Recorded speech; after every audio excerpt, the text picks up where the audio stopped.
तो आज हम अपना एक नया लेक्चर शुरू करते हैं मैट्रिक क्लास के लिए, जो कि है न्यूटन सेकंड लॉ। अब सबसे पहले आप समझें कि आपसे पूछा क्या जाएगा। आपसे बोर्ड के पेपर के अंदर डिस्क्रिप्टिव क्वेश्चन के लिए पूछा जाता है Newton first law, Newton second law and Newton third law. देखिए, Newton first law, second law, third law, ये लॉज अलग हैं और first equation, second equation, third equation अलग हैं। आपको सेकंड इक्वेशन और थर्ड इक्वेशन ड्राइव करनी होगी बोर्ड के पेपर में, वो उसके हम लेक्चर कर चुके हैं। अब हम आते हैं न्यूटन फर्स्ट लॉ, जो कि हम कंप्लीट कर चुके हैं। अब हमारा टॉपिक है न्यूटन सेकंड लॉ। अब न्यूटन इन सेकंड लॉ के अंदर सबसे पहले आपने लिखनी है डेफिनेशन, आपने लिखना है उसका फॉर्मूला, आपने लिखना है उसका यूनिट, आपने लिखनी है उसकी डायमेंशन, आपने लिखनी है उसकी नेचर। तो अब हम इसको यहां से शुरू करते हैं। Newton second law of motion बिल्कुल सिंपल है। अगर मैं यहां पे एक ऑब्जेक्ट बनाऊं, मैंने कहा सपोज करें आपके पास ये एक बॉल है। अगर आप इस बॉल पर फोर्स लगाएंगे तो इस बॉल के अंदर प्रोड्यूस होगी कुछ एक्सेलरेशन। अगर आप इस बॉल पर फोर्स लगाएंगे तो इस बॉल के अंदर प्रोड्यूस होगी एक्सेलरेशन, और इसी चीज को ही न्यूटन सेकंड लॉ कहा जाता है। कोई रॉकेट साइंस नहीं है इसके अंदर, सिंपल है। किसी भी ऑब्जेक्ट को फोर्स लगाएं, उसमें एक्सेलरेशन प्रोड्यूस हो, इसी को न्यूटन सेकंड लॉ कहा जाता है। अब देखें क्या लिखा हुआ डेफिनेशन में, when force is applied on the body and acceleration is produced in the body, then acceleration depends on two factor। कहने का मतलब है जब आप किसी ऑब्जेक्ट पर फोर्स लगाएंगे तो उसमें प्रोड्यूस होगी एक्सेलरेशन, और वो एक्सेलरेशन दो चीजों पे डिपेंड करती है, ये याद रखना है। अभी आप मैट्रिक में जितना अच्छे से समझेंगे फर्स्ट ईयर में आपको उतना अच्छे से क्लियर याद रहेगा। अगर हम किसी ऑब्जेक्ट पर फोर्स लगाएंगे तो उसमें एक्सेलरेशन प्रोड्यूस होगा, और वो एक्सेलरेशन दो चीजों पे डिपेंड करता है। और वो दो चीजें कौन कौन सी हैं? एक है फोर्स और एक है मास। ये दोनों एमसीक्यूज आते हैं आपके पास कि एक ऑब्जेक्ट पर फोर्स लगाई तो एक्सेलरेशन ज्यादा होगी या कम, एक ऑब्जेक्ट पे फोर्स लगाई तो उसमें एक्सेलरेशन कम होगी या ज्यादा। नंबर वन, अगर एक ऑब्जेक्ट का मास ज्यादा है तो क्या उसमें एक्सेलरेशन ज्यादा आएगी? एक ऑब्जेक्ट का मास कम है तो क्या उसमें एक्सेलरेशन कम आएगी, ज्यादा आएगी? ऐसे क्वेश्चन बनेंगे आपके पास। अब हम यहां देखते हैं ये क्या लिखा हुआ है, acceleration directly proportional to force.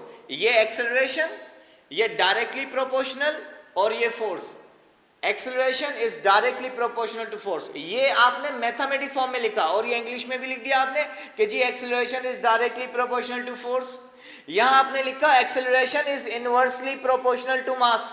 Sir यहां भी ये साइन लगी हुई है, यहां पर भी यही साइन लगी हुई है, तो ये डायरेक्टली इनवर्सली कैसे बताते हैं आप? ओ भाई, अगर आपके पास ए और बी ऐसे लिखे हुए हैं तो ये दोनों डायरेक्टली हैं, और अगर ए और बी ऐसे लिखे हुए हैं तो ये आपके पास इनवर्सली कहलाएंगे। A directly proportional to B, A inversely proportional to B. तो अब इसको कैसे पढ़ेंगे? Sir A acceleration directly proportional to force, acceleration is inversely proportional to mass. अब हम ये समझते हैं कि इसका कहने का मतलब क्या है। ये कह रहा है अगर आप ज्यादा फोर्स लगाएंगे तो एक्सेलरेशन भी ज्यादा प्रोड्यूस होगी, अगर आप फोर्स कम लगाएंगे तो एक्सेलरेशन भी कम प्रोड्यूस होगी। मतलब यहां पे एक ऑब्जेक्ट है, अगर मैं इस पे एक दफा फोर्स लगाता हूं F1 इज इक्वल टू 10 और F2 इज इक्वल टू 30, तो सर ये जो आप फोर्स 10 लगाएंगे तो एक्सेलरेशन कम प्रोड्यूस होगी, और अगर आप फोर्स 30 लगाएंगे तो एक्सेलरेशन ज्यादा प्रोड्यूस होगी। अब आते हैं हम मास पे। अगर किसी ऑब्जेक्ट का मास ज्यादा हो तो उसमें एक्सेलरेशन कम प्रोड्यूस होगी। कहने का मतलब है यहां पे आपके पास दो पार्टिकल हैं, ये पार्टिकल ए और ये आपके पास है पार्टिकल बी। अब आप देख सकते हैं पार्टिकल ए का मास कम है और पार्टिकल बी का मास ज्यादा है। सपोज कर लेते हैं ये 1 kg है और ये आपके पास 5 kg, 1 kg 5 kg, इन दोनों को मैंने उठाया और ऐसे फेंका तो सर ये जो 1 kg है इसका मास कम है और ये बहुत दूर तक जाएगा, इसमें एक्सेलरेशन ज्यादा होगी। सर ये 5 kg है, ये थोड़ा वेट होगा इसका, ये ज्यादा वजनी होगा। अगर इसका मास ज्यादा है तो सर ये ज्यादा दूर तक नहीं जाएगा, इसमें कम एक्सेलरेशन आएगी। इसका मास कम है, एक्सेलरेशन ज्यादा, इसका मास ज्यादा है तो एक्सेलरेशन कम आएगी। आप यहां पे लिख लें कि जी जिस ऑब्जेक्ट का मास ज्यादा होगा, एरो लगा दिया, जिस ऑब्जेक्ट का मास ज्यादा तो उसमें एक्सेलरेशन कम। ठीक है जी। Acceleration directly proportional to force, acceleration is inversely proportional to mass. दोनों इक्वेशंस को कंबाइन करें, यहां लिखें कंबाइनिंग इक्वेशन 1 एंड 2। ये लिखी हुई है आपके पास इक्वेशन 1, यहां देखें A directly proportional to F. Sir ये इक्वेशन 1 हो गई। अगर मैं यहां से एफ को ऐसे छुपा देता हूं तो ये कौन सी इक्वेशन होगी? सर ये इक्वेशन नंबर 2। इक्वेशन 1 और ये इक्वेशन नंबर 2 दोनों को कंबाइन किया।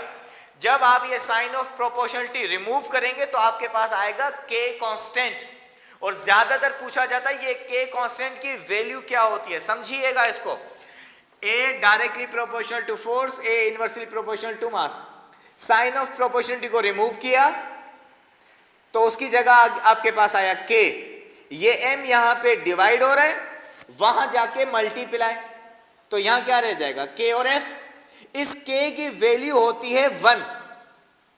इस के की वैल्यू आप लिखेंगे 1। आपसे पूछा जाएगा जी न्यूटन सेकंड लॉ के अंदर के आया था, जी आया था, उसकी वैल्यू क्या थी? जी उसकी वैल्यू थी 1। आपने पुट कर दी तो अब आपके पास बनेगा क्या? ये फॉर्म आपके बनेगी F is equal to M ए।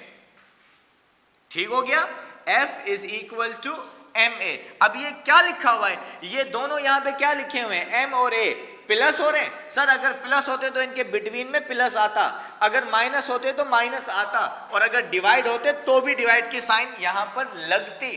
पर अगर ये कुछ भी नहीं लगा हुआ तो ये दोनों मल्टीप्लाई हो रहे हैं, मास और एक्सेलरेशन यहां पे मल्टीप्लाई हो रहे हैं। तो आप क्या लिखेंगे? द प्रोडक्ट, क्योंकि मल्टीप्लाई का दूसरा नाम क्या कहते हैं? प्रोडक्ट कहते हैं। The product of mass and acceleration is equal to force. देखें क्या लिखा हुआ है? The product. सर प्रोडक्ट क्यों? भाई क्योंकि ये दोनों मल्टीप्लाई हो रहे हैं। The product of mass and acceleration is equal to force. Sir यहां तक समझ में आया। अब हम आते हैं यूनिट पे। आपसे पूछा जाएगा फोर्स का यूनिट क्या है? बिल्कुल बेसिक क्वेश्चन है, एमसीक्यूज के तौर पे ये आएगा। पूछा जाएगा आपसे कि जी यूनिट बताएं, what is the unit of force? आपने लिखा F is equal to M A, ये हो गया फॉर्मूला। मास का यूनिट केजी, एक्सेलरेशन का unit metre per second square. Mass का यूनिट केजी, एक्सेलरेशन का मीटर पर सेकेंड स्क्वायर। तो ये पूरे का पूरा टर्म मिलके बनेगा न्यूटन। अब आपके पास एमसीक्यूज क्या आएगा? कहा जाएगा 1 न्यूटन किसके बराबर है? ये लिख दिया मैंने 1n। 1 न्यूटन किसके बराबर है? सर 1 न्यूटन बराबर होगा KG metre per second square. 1 newton is equal to किसके बराबर है? जी KG metre and per second square. KG metre per second square. अब हम आते हैं नेचर पे। What is the nature of force? Force की नेचर क्या होती है? यहां देखें, फोर्स की नेचर आपने लिखनी है। The force is the vector quantity. Force vector quantity होती है। क्यों? Because it has both magnitude मतलब नंबर प्लस डायरेक्शन। फोर्स कौन सी क्वांटिटी है? बेसिक एमसीक्यूज है आपके पास मैट्रिक क्लास के लिए। कहा जाएगा what is the unit of force? Force का यूनिट क्या है? तो आप कहेंगे the force is a vector quantity. Unit आपने बता दिया। यूनिट के बाद पूछा जाएगा नेचर, तो आप लिखेंगे द यूनिट इज दिस। ये पूरा एक्सप्लेन किया। The force is a vector quantity because it has both magnitude and direction. और आपको बार बार बताया है वेक्टर क्वांटिटी वो होती है जिसके पास मैग्नीट्यूड डायरेक्शन दोनों होती हैं। लास्ट आते हैं डायमेंशन पे, इसके बाद ये कंप्लीट हो जाएगा। लिखा हुआ है कि जी डायमेंशन बताएं, द डायमेंशन ऑफ फोर्स। अब फोर्स की डायमेंशन लिखनी है। सबसे पहले आप ये लिखें F is equal to ma। Sir mass की डायमेंशन तो m है, पर ये एक्सीलरेशन की डायमेंशन तो हम भूल गए। ये तो आपने 2-3 लेक्चर पहले बताया था, अब हमें कैसे याद रहेगा जी? एक्सीलरेशन बताएं किसके बराबर होती है?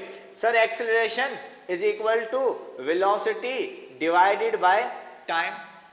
जी वेलोसिटी किसके बराबर होती है? वेलोसिटी की डायमेंशन, सर वेलोसिटी बराबर होती है displacement divided by time. Velocity किसके बराबर होती है जी? Displacement divided by time. आपने लिखा डिस्प्लेसमेंट की डायमेंशन L और T की डायमेंशन T, ये T ऊपर आ जाएगा तो हो जाएगा L T इनवर्स 1। अब आपको वेलोसिटी की डायमेंशन पता चल गई, L T इनवर्स 1 पुट करें यहां पे L T इनवर्स 1 और इस टाइम की डायमेंशन T, तो क्या हो जाएगा L T इनवर्स 2। अब आपको एक्सीलरेशन की डायमेंशन भी पता लग गई, अब पुट करें। सर मास की डायमेंशन क्या होती है? सर मास की डायमेंशन आपके पास है m और एक्सीलरेशन की डायमेंशन L T इनवर्स 2, तो आपके पास फोर्स की डायमेंशन रहेगी m L T inverse 2। I repeat, आपसे कहा जाएगा डायमेंशन ऑफ फोर्स बताएं, आप सबसे पहले लिखेंगे F is equal to ma। Mass की डायमेंशन आपको याद रहेगी, a की डायमेंशन आप भूल जाएंगे। आप यहां लिखेंगे एक्सीलरेशन किसके बराबर है? Velocity upon time. सर हम तो वेलोसिटी की डायमेंशन भी भूल गए, और भाई कुछ याद रख लें, ठीक है। यहां लिखें velocity displacement divided by time. अब डिस्प्लेसमेंट की डायमेंशन L, T की डायमेंशन T। T जब ऊपर जाएगा तो क्या हो जाएगा? L T inverse 1। अब यही डायमेंशन आप यहां पुट करें L T इनवर्स 1, T की डायमेंशन T, जब ये ऊपर जाएगा तो क्या हो जाएगा? L T inverse 2। अब पुट कर दें मास की डायमेंशन m और एक्सीलरेशन की डायमेंशन L T इनवर्स 2। तो आज का लेक्चर हम यहां तक इसको खत्म करते हैं। आप आराम से इसका स्क्रीनशॉट लें सही तरीके से और इसको लिखें और उसकी खूब प्रैक्टिस करें। नेक्स्ट लेक्चर में हम न्यूटन थर्ड लॉ पढ़ेंगे। Thank you.